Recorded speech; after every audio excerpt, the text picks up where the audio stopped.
I moved into this quiet, overpriced neighborhood with one true love in my life, my custom matte black McLaren. That car was my therapy, my escape, my pride.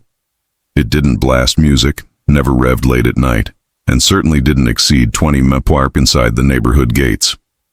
But apparently, it triggered a special kind of untreated jealousy in our HOA president. It started with a letter on my windshield, rude, dramatic, and laced with entitlement. Your car is a danger to this community. It's too fast, too aggressive, and intimidates children. It violates the peaceful nature of our neighborhood. You have 2 weeks to remove it, or there will be consequences. I laughed, really laughed. Took a photo and saved it in a folder titled Karen Chronicles. I figured she couldn't be serious. I wasn't breaking any rules. The HOA handbook said nothing about specific car types. If anything, Karen was the threat, flying down the street at 50 in her Range Rover while shouting at squirrels. Day 15 arrived. I stepped outside, coffee in hand, and froze. My McLaren had been destroyed, not scratched, destroyed. Windshield smashed, paint stripped, tires slashed. Someone had gone full Mad Max on it. I stared in disbelief. A neighbor quietly approached, eyes wide. I saw Karen and the landscaper near your car last night. Looked weird. Weird. Denise, weird is when someone wears socks with sandals. This was felony-level behavior. But I didn't yell. Didn't panic. I smiled. Why? Because Karen didn't know I had a security camera hidden inside the porch light. I walked back inside, calm and focused. Pulled up the footage. There she was, yelling about vehicular threats while swinging a sledgehammer at my car like she was in a horror movie. I hit pause, grabbed my phone, and called my lawyer. Karen wanted my car gone. Great. She was about to buy me a new one. She probably strutted home feeling like a suburban superhero. But she forgot 2 things. I had rights, and I had video evidence. I turned over everything to the police, timestamps, footage, and a witness.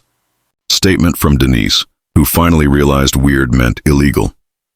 The officer reviewing the tape said, "Wow, no mask, no gloves, just Karen in a floral robe going full demolition day on a supercar." The HOA board scrambled. They issued a formal apology, unsigned, of course. Karen doubled down. When the officer arrived at her door, she claimed she was the victim. "That car is a missile on wheels," I warned him. I was protecting the neighborhood. So now vandalism counts as public service? She even pulled the child safety card, claimed my car tempted people to speed. That's like blaming a toaster for someone burning their hair. She tried quoting the HOA handbook, but I had read it twice, highlighted the parts she ignored, then emailed it to the board with the subject line, Karen's fictional rules, annotated. When we reached the civil trial, my case was airtight. Property damage, trespassing, harassment, defamation, thanks to her HOA-wide emails calling me a reckless street racer. Emotional distress. My lawyer was practically glowing. Karen showed up with a clipboard and a scowl. No lawyer. Just blurry photos of my car legally parked in front of my home. I almost felt bad. Almost. Then came the moment. The judge asked, "Miss Karen, did you damage the plaintiff's car?" "I did what the HOA should have done months ago," she replied.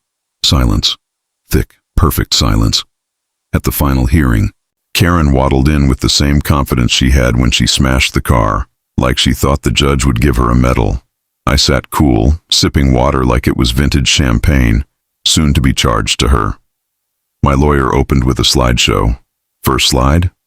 A high-resolution screenshot of Karen mid-swing, hammer raised, looking like a deranged DIY host. The judge raised an eyebrow. The gallery murmured. Karen coughed loudly, like it would change the facts. Then came the emails. Karen had sent several. To the HOA, calling me a street menace. One even said I was the Fast and the Furious embarrassment. My lawyer printed them on glossy paper just for style. Karen objected. "This is out of context." The judge looked over his glasses. "Ma'am, it's your email." When Karen took the stand, she repeated herself. "That car is a threat to every child within 5 blocks. I had no choice." That horsepower doesn't belong near families. So you destroyed it? The judge asked. I neutralized it, she said, dead serious. Even the court reporter stopped typing. Then I took the floor. I presented GPS logs, noise decibel readings, statements from neighbors, all proving the car was quiet, safe, and never driven recklessly. It was myth-busting, courtroom edition. The judge sighed. This is one of the most unusual cases I've seen, but the evidence is overwhelming. He turned to Karen. You are liable for full damages. You will pay for the full replacement, including upgrades, court fees, a harassment fine. Karen's jaw hit the table. Me? I just smiled, because I had already ordered the replacement. 2 weeks later, the new McLaren arrived. Same model, same matte black. This time I added red brake calipers and had "Thanks Karen" stitched into the headrests. Not flashy, just satisfying. Karen entered financial hell. The damage, legal costs, and fines added up to nearly $300,000.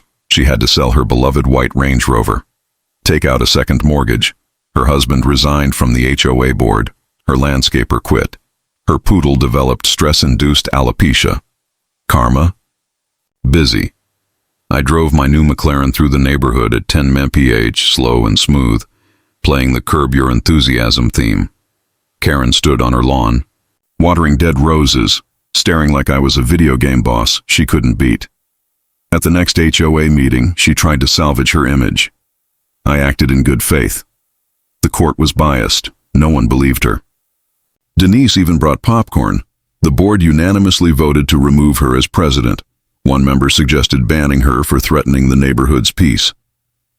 As for me, I installed a new camera system. Karen never stepped within 10 feet of my home again. She avoids eye contact like I'm Medusa in a McLaren. And that original complaint letter? I framed it, hung it right next to the still image of her swinging the hammer. Sometimes I sit in the car and admire both, like trophies. I didn't just win because I got a new car. I won because I reminded everyone. A title like HOA President doesn't make you judge, jury, and executioner. And if you try to destroy what someone else built, you might just lose everything. Over a grudge against a gear shift, the end.